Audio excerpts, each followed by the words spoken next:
Wij gaan over tot de laatste spreker van vanavond. En dat is niemand minder dan Gregory Lopez. Gregory studeerde farmacie en moleculaire biofysica, maar hij houdt zich daarnaast zeer intensief bezig met de Stoïcijnse levenskunst en levensfilosofie. Hij stichtte de New York City Stoics, de Stoic Fellowship, en is betrokken bij het team achter Modern Stoicism. Hij schreef samen met co-auteur Massimo Pigliucci het Handboek voor de moderne Stoïcijn, 52 oefeningen voor een evenwichtig leven. Een heel praktisch werkboek en tevens een toegankelijke handleiding die u een jaar lang laat nadenken over uzelf en u laat werken aan uzelf. Wat kan een mens nog meer verlangen? Goed, Gregory Lopez zal tijdens zijn lezing stilstaan bij wat COVID-19 allemaal aan emoties heeft losgeweekt bij ons. Welke ongemakken en lasten en welk leed dit pandemisch virus met zich heeft meegebracht. En waarom moeten we daar nu weer de Stoïcijnen bij sleuren? Wel, die filosofen beschikken namelijk over heel wat wijsheden en psychologische technieken die kunnen helpen om met die coronamoeilijkheden om te gaan en zelfs een stuk in ons voordeel om te buigen. Gregory, the virtual mic is yours. We are all eyes and ears, and we are more than ready for your talk on pandemic passions, Stoicism in a shut-down world. Excellent. Thank you very much for having me. Can you hear me okay? Excellent. All right, so I will start then. So the title of this talk is Pandemic Passions, and that kind of sounds a little bit like a soap opera or some kind of romantic novel. And that's not what we're going to today. Instead, we're going to talk about the idea of passions in Stoicism and some ways to deal with them, as well as retread some of the things that John talked about in his previous talk. So pandemic passions are not hooking up with somebody during the pandemic because you're lonely. Instead, passions refer to a subset of emotions that we have. So it's not every single emotion. The Stoics don't ask us to be completely unfeeling. And in fact, the Stoic ideal in the form of the Stoic sage is said to experience some pleasant emotions, as well as maybe possibly unpleasant emotions too. So passions are a subset of emotions that get in the way of being better people, essentially. And that's their core aspect. And so some examples that come up during the pandemic could include loneliness, being shut down and not being able to socialize like you want to. This can be specifically uncomfortable for us because, as John did briefly mention in his last talk, the Stoics thought that we were inherently social animals and that a lot of us have the natural urge to socialize with other people. And there may be a few people who are exception to this who want to be monks and live up on a hill, but even people who you wouldn't think of as social so much, people who are mean or something like that, they still often show signs of wanting to be seen by others. Think of the person on social media who is constantly nasty to other people. They're still being nasty on social media in the public eye. So even that is kind of a hint that we are social animals. So loneliness is one possible passion that could come up during the pandemic. Also, working from home can be a big stressor. And if you are fortunate enough to have kept your job during the pandemic, because a lot of people have not either, in which case having financial instability, as well as the stresses that come along with possibly looking for a job in a difficult market, can also arise. There's also worry about illness in terms of loved ones getting sick yourself or having been sick yourself that could come up, and wondering about whether there's things that are going to happen after you get better. Will your loved one make it? Will you expose people who are vulnerable to the disease? All of these are a form of worry that is a kind of passion that can come up during the pandemic. And then finally, I was informed that some of you may be experiencing a form of jealousy as well. That parts of the world, and that's the United States probably, has kind of, in a sense, hoarded a lot of the vaccine and brought it up. And as well as the rollout in parts of Europe, including, from my understanding, your own, may have had some inefficiencies. And you may be frustrated with the official government response and wondering why haven't you got your vaccine yet? Why haven't you gotten the kind of vaccine you wanted? And so on and so forth. So all of these emotions, all of these passions can come up during the pandemic, from loneliness all the way through jealousy, through fear and sadness and depression. So these are all forms of passions, a subset of emotions that the Stoics actually wanted to get rid of, but they wanted to do it in a kind of specific way, because passion, at the end of the day, Stoicism is not about necessarily making you feel better. It is not a therapy in the sense of how we use the term therapy nowadays. Therapy, when you go to a therapist to treat an anxiety disorder or depression or something like that, that is trying to treat an existing problem that's already there, a kind of what we consider mental disorders nowadays. And Stoicism's not quite like that.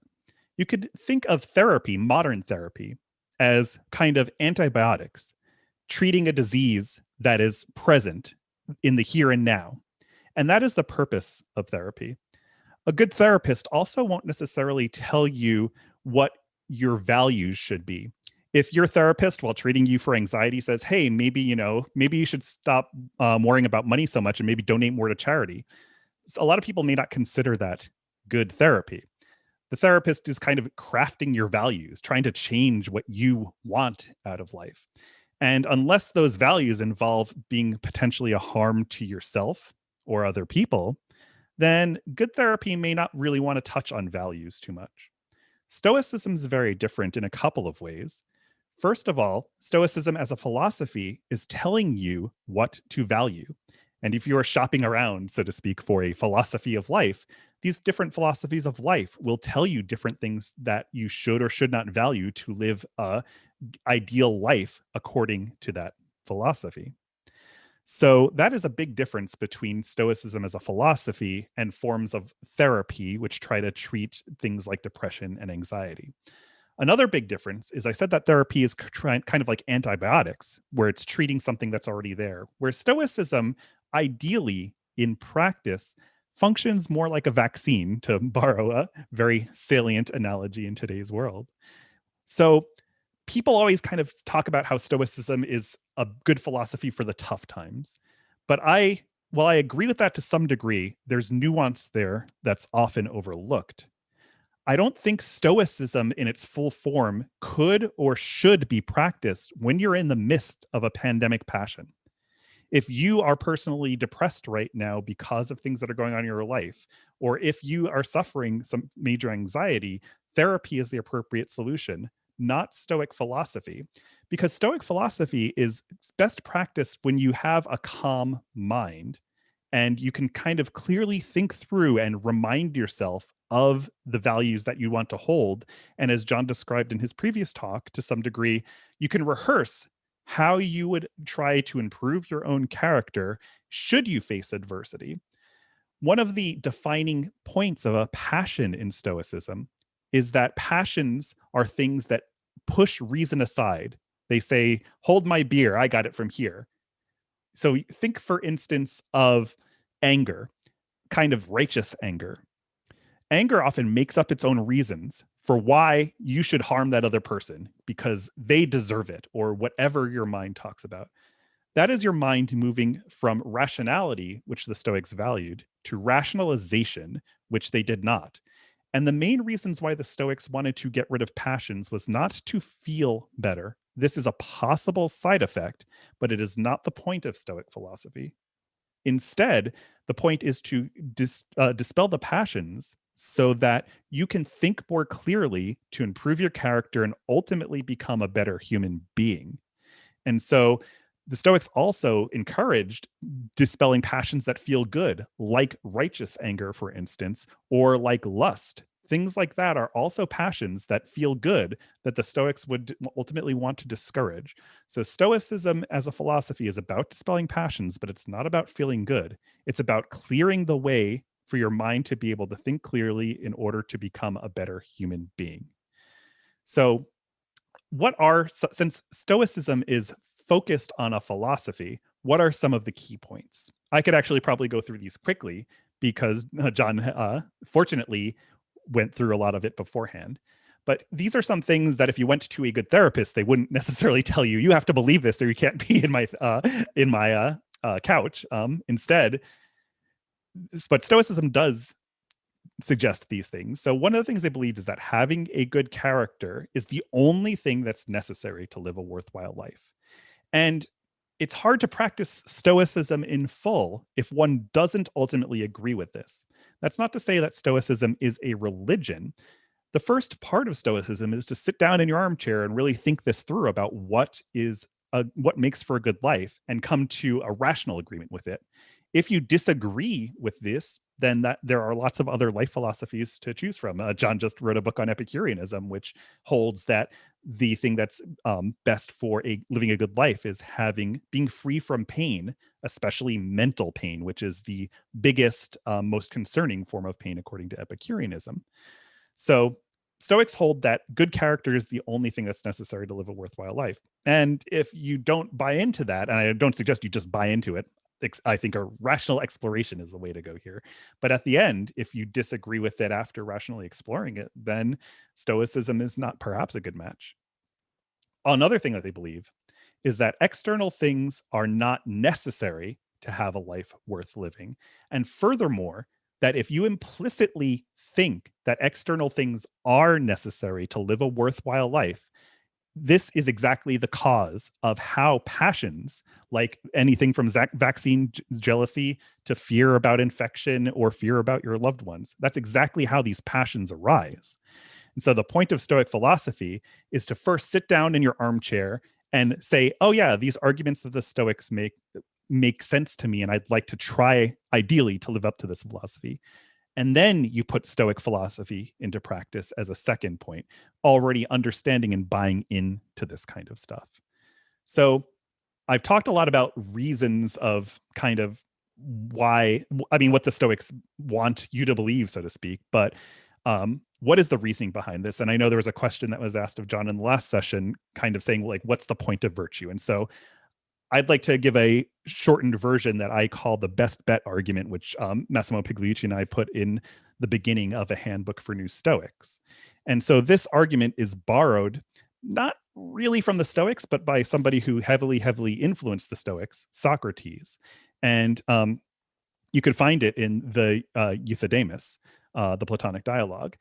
And it is not quite a Stoic argument, but is very close as to be indistinguishable. And so we call it the best bet argument, and it goes something like this. So we think about what's good and bad in life, what benefits us and doesn't benefit us. And when we think of these things, like what would be of benefit? Well, maybe scientific advances, like somebody mentioned in the Q&A last time. Like if we have scientific advances, if we are able to crank out vaccines quickly, then that's a good thing, right? And if we get sick, well, that's a bad thing, right? If we kept our job through the pandemic, that's a good thing, right? And if we lost it, that's a bad thing. That's the normal person answer to what's good and bad in life and what we should seek. But let's think about that for a minute. Are things like having health and having wealth and having good looks and charm and being persuasive, are these always, under all circumstances, a good thing to everybody involved? So we can maybe clarify our thinking about this a little bit if we take a couple of examples. So, of course, you'd think, of course, being healthy would be a desirable, good thing. And that's something we should pursue in life and put quite a bit of energy into pursuing. Okay, but let's take a thought experiment. Would you want to have somebody like Malala Yousafzai be healthy and be wealthy and be convincing to the world? I would lean toward yes. She is doing a lot of work in the world in order to encourage the education of young women in Afghanistan and around the world, and won the Nobel Peace Prize for that. So in her case, it would probably make her and people around her and perhaps the world better off if she was more wealthy, kept her health and all that kind of stuff. But now let's take somebody different, like Adolf Hitler. Do you want Adolf Hitler to be wealthy, to be charming, convincing, healthy, rock steady, and resilient? I would argue that probably we wouldn't. The world is a worse off place, was a worse off place, and can still be seen in some parts as a worse off place because of his actions. And if he were even more convincing, more wealthy, if he was able to keep a cool and level head and not make the tactical errors that he did in World War II, we'd all be worse off. But as it turned out, fortunately, he didn't keep a cool head and he wasn't resilient, which is beneficial to a lot of people in the world. He made errors and he wound up having to shoot himself in a bunker at the end of the day. It didn't work out well for him, and it didn't work out well for the world. And so if we gave him wealth and health and all that kind of stuff, he wouldn't necessarily put it to good use. And these extreme examples tell us that wealth, health, popularity, being famous, being convincing, all those things, they can sometimes work for your benefit and sometimes not. They could sometimes work for the world's benefit and sometimes not. This is why the Stoics call these things indifference, because they are ultimately indifferent to the benefit of yourself and other people. Sometimes they are beneficial, sometimes they're not. But I think we'd want something a little more rock solid. So what is that rock solid basis on which we can always get benefit? Well, what's the difference between Malala and Adolf? Probably their character. That at the end of the day, because of who they were as people, they were putting their externals like health, wealth, popularity to certain uses. And that was purely derived from their character. And we don't have to be a Malala or an Adolf in order to kind of see this in our own lives. If we're healthy, we can still while away the days not necessarily helping other people. If you are relatively middle class in Europe or the United States, you are still wealthier than a lot of other people in the world. Could you transfer a bit of that wealth to other people in an effective way? Or is it a little too painful? So we can have wealth, or we could just kind of squander our wealth buying more and more things that just put us on a hedonic treadmill and lead to less and less satisfaction over time. We could put our health to good use by people who are in need, or providing for our families, or protecting people if we're able to and in that kind of role. Or we can put our health to trying to go to the gym in order to be buff and look better and have a lot of time staring in the mirror and admiring yourself. So health, wealth, popularity, things like that, they are dependent. Putting them to good use is dependent on character. So character is, in short, the best bet for helping yourself and others. Therefore, according to the Stoics, that's where we should put our energy. So that is all Stoic philosophy in a nutshell. And Thomas, when he came to me and invited me here, asked me to kind of talk about pandemic passions. And I'm kind of giving you this heads up because I wanted to make clear that Stoicism is a philosophy and not a set of techniques to necessarily to feel better. There's a difference there.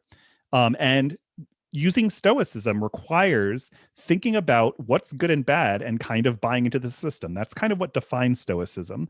And although I don't believe in firm, necessary, and sufficient conditions, and that there are true Stoics and not, I think that the further away you go from these core foundations, the further away from Stoicism proper you go.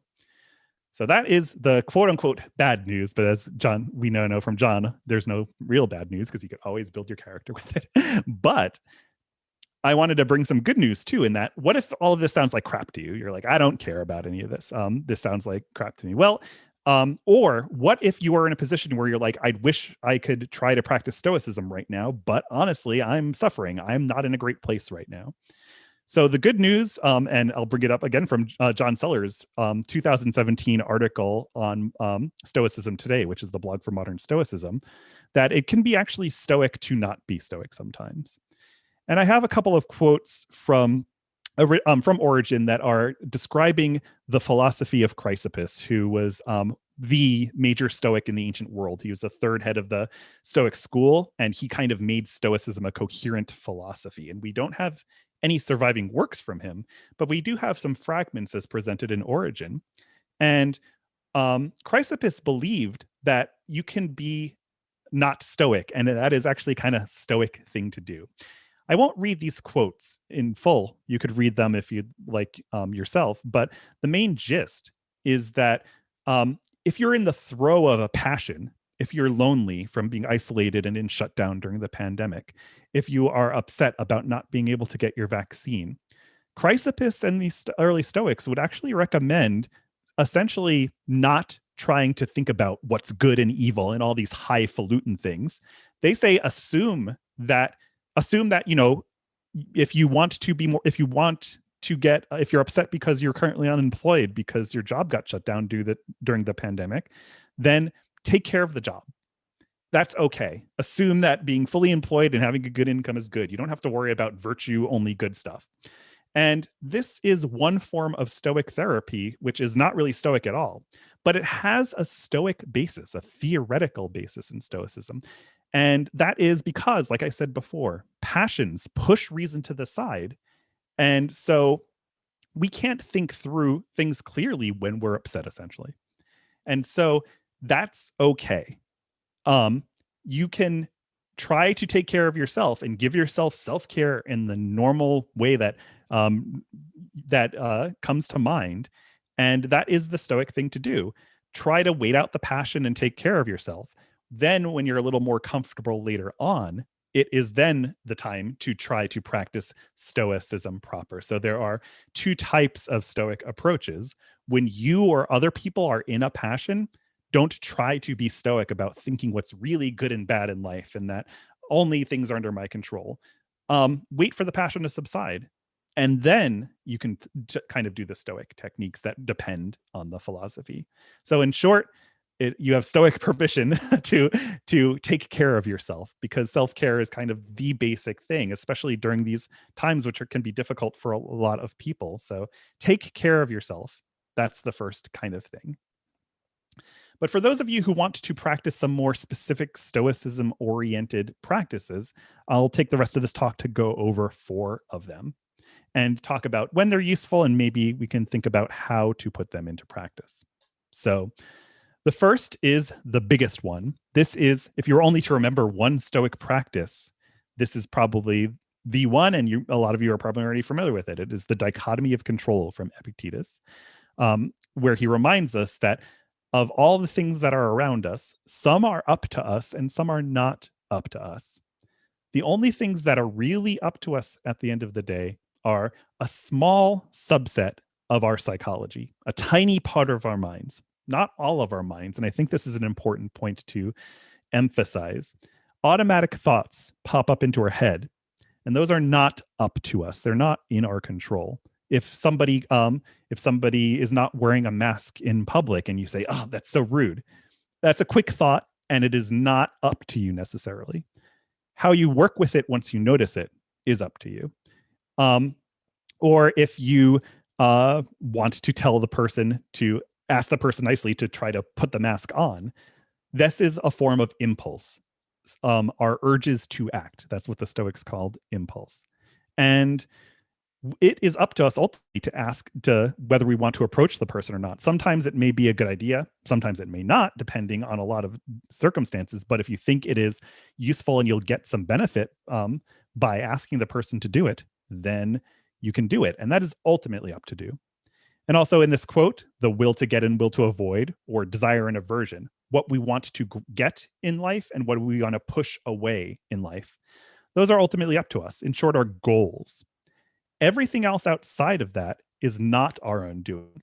Epictetus gives specific things, including our body, property, reputation, office, employment, or anything which is outside of the external world, and even a decent chunk of our mind. I would say things like moods and initial thoughts are not up to us either. And so the first thing you can do to try to work with pandemic passions as a Stoic is to constantly remind yourself of what is up to you and what is not up to you. In another passage, Epictetus actually recommends, especially for more advanced people, to go about your day and constantly remind yourself as you encounter things and you feel a little bit of a desire or you feel a little bit of an aversion towards something. Every time that comes up, ask yourself, is it up to you or not? If it's not, put it out of your mind. Say, okay, it's not up to me. I'm moving on with my day. And if it is up to you, then ask yourself how you can go about it in a way to improve your character.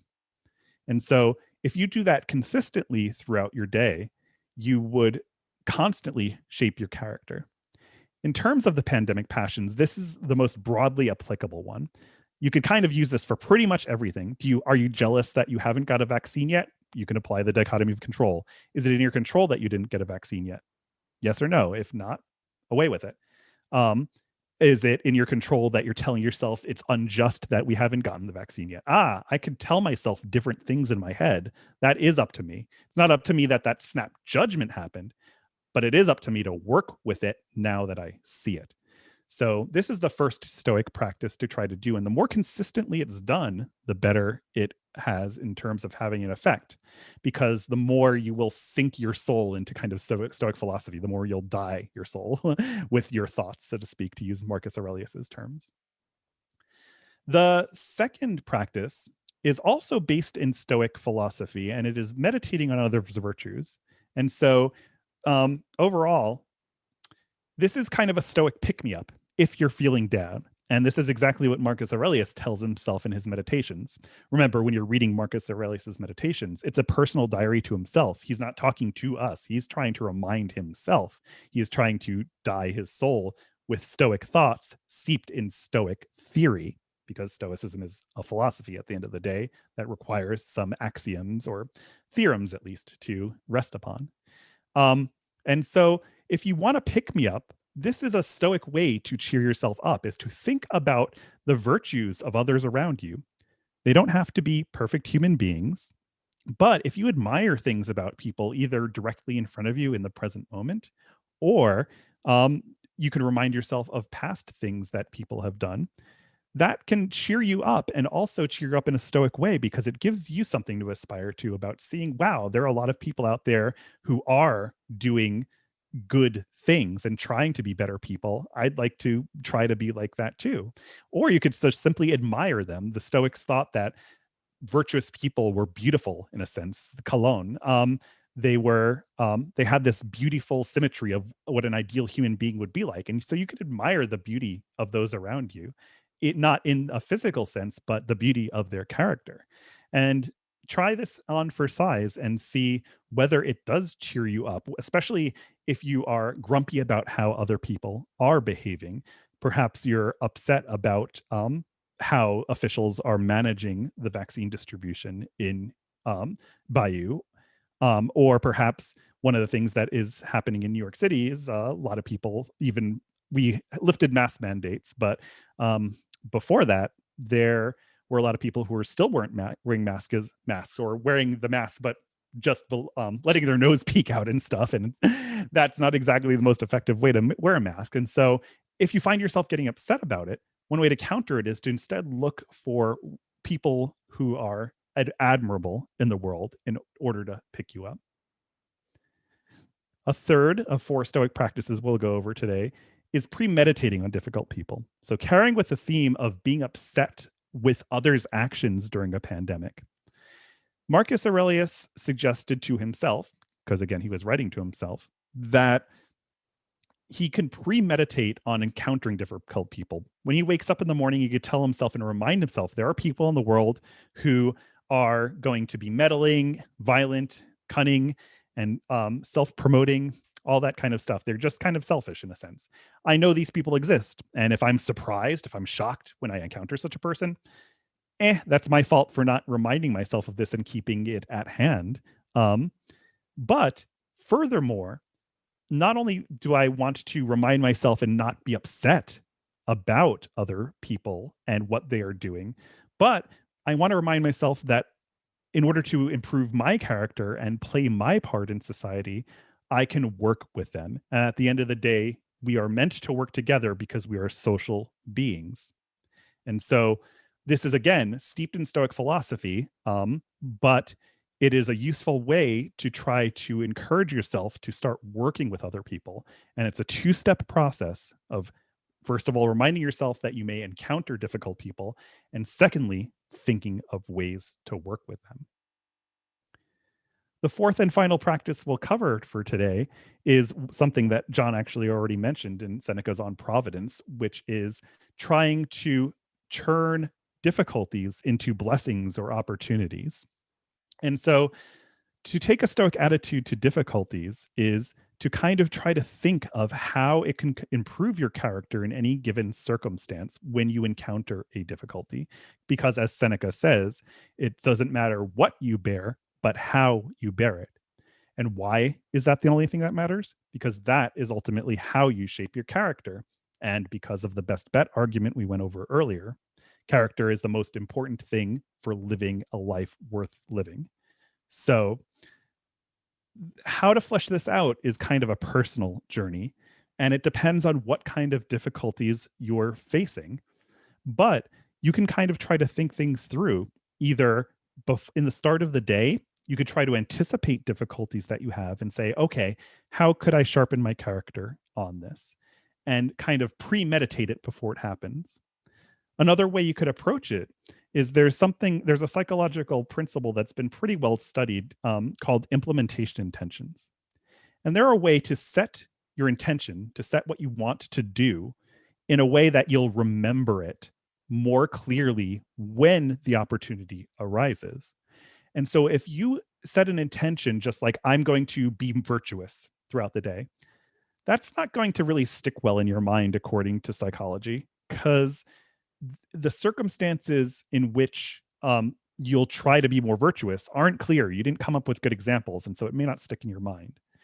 And furthermore, you may not have laid out what specifically you want to do in the clearest way possible. So this fancy word implementation intentions means that you're going to intend to do something or implement something in a specific way. And it usually is in the form of if then. So if I encounter somebody with their mask down, I will count to 3 in order to make sure I'm not in a passion. That's one thing to do. Or if I see somebody with their mask down, I'll say, pardon me, can you please put your mask on? Something like that. And so by setting these attentions ahead of time where you have a clear action, whether it just be, I want to make sure I'm calm, so I'm going to count to 3 before doing anything, or I'm going to try to approach people and have them act a little more pro-socially, then your mind will have a clearer view of what to do. And according to the psychological research that I've seen, this will have a higher chance of sticking. So you won't be caught by surprise so much and know what to do, and have a higher chance, although not a perfect chance, of following through. So that is everything I pretty much wanted to cover today. So in short, Stoicism is more of a philosophy than a therapy, but if you are suffering and have a pandemic passion right now, even the Stoics would recommend taking care of yourself and waiting for the passion to pass. You don't have to be a tough person and just tough it out and suck it up. That's not Stoicism, that's repression. After the path is clear, and if you think that Stoicism is a coherent philosophy, these are 4 actions that you can take in order to help quell pandemic passion. So with that, I'm open to questions and comments. Thank you very much, Greg. Very interesting. So, you know the drill by now. People who are willing to address Gregory and have a very interesting question, feel free to raise your hand through the reactions and then just put up your virtual hand. As I'm waiting for these questions, I'm going to turn to one of the questions of Stijn. You put it in the chat. It goes as follows, Gregory. Stijn asks, is resilience not one of the core values? Because without it, building character is, he thinks, impossible while living in a difficult world. So working on resilience is also in our power when we are well surrounded, like surrounded being by modern science, and good therapy. So what is your take on resilience as a possible core value? So I would say that resilience is a necessary but not sufficient condition to be a flourishing Stoic. And I think this is a very common misconception where people, including myself initially, were attracted to Stoicism about quelling pain, quelling psychic pain. That is resilience, to be able to be resilient to the shocks of the world. And this is spoken of quite a lot in Epictetus and a lot of the other Stoics. It is a key part of Stoicism, but it is the first step. It is not Stoicism. If modern Stoicism acts in a way to make people resilient without taking a second step of then being a better person, we're going to be worse for it, because I don't want a world filled with resilient people who are cruel. Do you? So that is why Epictetus in his 3-step program puts the discipline of desire as the first step. And he says it is the discipline. So the discipline of desire is training your desires to not want external so much, just quelling them. And in Epictetus's words, transferring aversions from externals to internals, which essentially means instead of giving a crap about what is happening, give a crap that you reacted to it the way you did and say, wow, I don't want to react that way anymore. That is the first area of training. And the point of this is to become more resilient or to quell passions. Absolutely right. And it is essential. And Epictetus said it is the most necessary step. You can't proceed without it. The point is you have to, that the point of the discipline of desire, this first step, is to clear the way for the second step, which is the discipline of action in Pierre Hadot's terminology. Epictetus didn't use those terms. He just called it the second phase, the second area of training, the second topic. And so you clear the way of the passions so that you become a better person. Epictetus had a great analogy where he was going over what are so-called Stoic paradoxes, things that go against the grain or common belief. And he said, he gave a Stoic paradox that only the sage, only the perfect Stoic can be a true lover and a true friend. And so one of the students said, what do you mean, Epictetus? I have a lot of friends. I don't know what you're talking about. And he's like, yeah, you're friendly in a way, like puppies are friendly. And I could imagine the student saying, yes, exactly like puppies. My friends play together. We have a good time. It's all good. And he's like, well, Epictetus replies, it's all good as long as things are going as you want them to be, right? Because imagine puppies who are hungry and you throw some meat between them. Now they bite each other. Now they snarl. Now they yap and yelp. That is the passions. And so, yeah, we're a friend when everything goes right. And although I was initially attracted to Stoicism along with a lot of people because it is to become more resilient and strong, I actually find Epictetus's this form a lot more compelling at the end of the day, because I don't want to be the kind of person who will turn against the people I call friends. And I am that kind of person because I am not a sage. And that scares me. That makes me a little sick, to be honest, when I look at myself like that. And I think if you honestly take a look at yourself and that scares you, that is the biggest motivator for Stoicism. So yes, you need resilience, but you don't stop there. And if you do stop there, I think the world may actually be worse off if that's all Stoicism is doing for people. Okay, thanks, Greg. Very interesting answer. Anybody else looking for a question?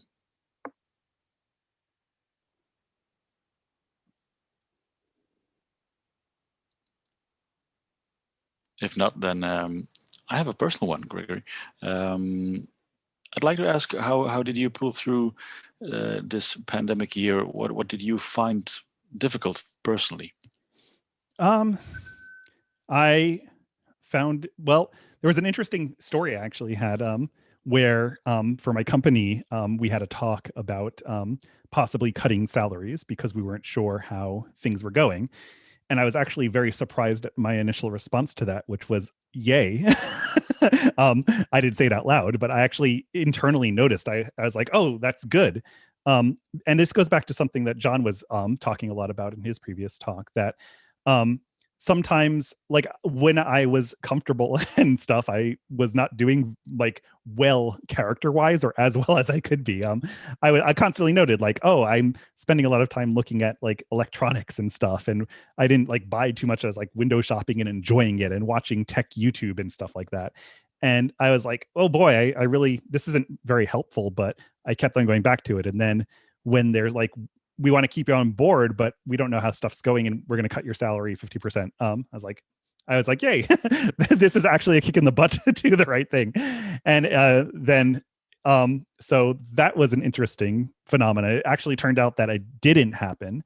And then that motivated me to do a lot more kind of trying to give wealth away a little bit more, partially by donations and partially by over tipping, or not over tipping. In the United States, tipping is much more of a thing than most of Europe, but by, you know, ordering local and giving a lot of money when that's the case, because some other people were not as fortunate. And so that is one example. In terms of other difficulties, I think the mask stuff was irked me a little bit. A lot of people were ignoring the advice to wear masks, and that was, I found that to be a constant annoyance. And besides that, those were all the normal difficulties. I had physical difficulties because I was not able to go to the gym. And so my injuries, I have a couple of injuries that if I do a moderate amount at the gym, they don't act up. And if I do nothing or little, then they do. And so I also had some probably mild, really, chronic pain issues that were popping up as well that I had to work with as well. But in a lot of ways, in terms of externally, I personally didn't know anybody close who was infected with COVID and suffered greatly from it. So in that case, in that sense, I was fortunate, but you know, it's not fortune, but how you handle it, according to Seneca. Okay, thank you. I thought I saw Bo raise his hand. Are you still eager to ask something, Bo? Or, yep, okay. Bo, if everything goes right, you'll be able to unmute yourself.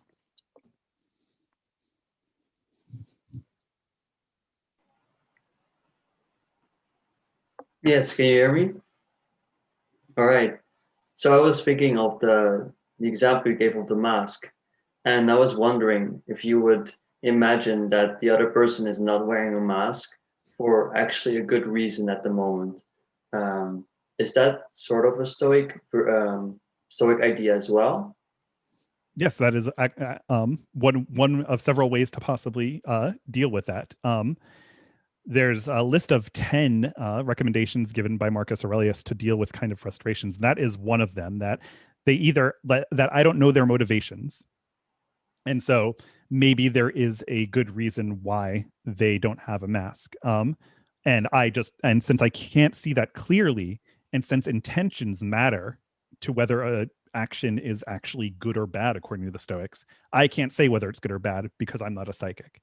That's one way to do it.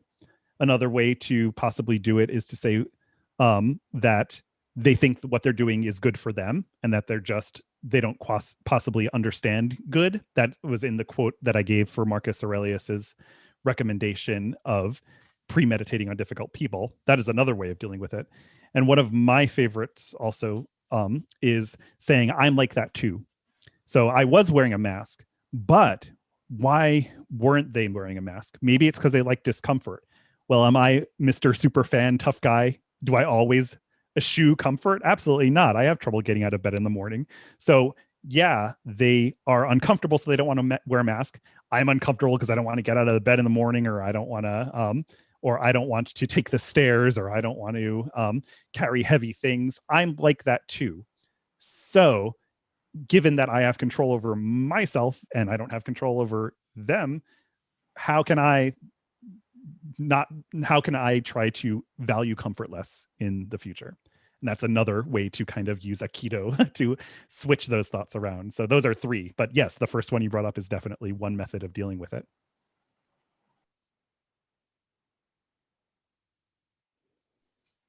Okay, thank you. We're almost out of time, but there's one long question from Steven I'd like to present to you, Gregory. It goes as follows. What the relativity of the value of certain things considered good or bad is concerned, what should a Stoic stance be on the story of a Zen master who in a series of consecutive events keeps saying, we'll see, while others switch between awful or wonderful? Stephen wonders if this would be a step too far for a Stoic. I wouldn't say a step too far, but very different. So if I remember correctly, and sometimes these things get mistranslated, I think it's Taoism that in that case. But yeah, so the we'll call him the Zen master. The Zen master is saying we'll see because of the consequences of the action. So the son falls off the horse, I think, in the story, and he breaks his leg, and the neighbors come up and say, oh, that's terrible that your son broke his leg. What are you going to do? He's lame now. And he says, we'll see. Then the government comes in and starts drafting people for the military, and the son couldn't do it and march off to war and probably get killed because he had a lame leg. And so then the people of the village come up and say, oh, your son didn't get drafted. Isn't that great? And he's like, we'll see. And so that is the constant attitude. So the difference between Stoicism proper and that story is that the Zen master in that case is always saying he's focusing on the uncertainty of the future. But there's still a presumption that whatever happens is good or bad. If the son did get drafted to the military and got killed, there's the presumption that that is bad. A Stoic would say, hold on, that is not bad, because life can be put to good or bad use, and that use is dependent on character. Therefore, what's really good or bad is the state of your character, not anything that happens. So I wouldn't say it goes too far. It's two different ways of viewing things. That story focuses on uncertainty, but presumes that external things are good and bad. Stoicism would say those external things are not good or bad because sometimes they could be helpful or beneficial to yourself and others, and sometimes they can't be. The only thing that is always a constant benefit is the state of your character if it is good. That's the only thing that will always serve you under any circumstance. Everything else can be helpful or can be harmful, and that all depends on character.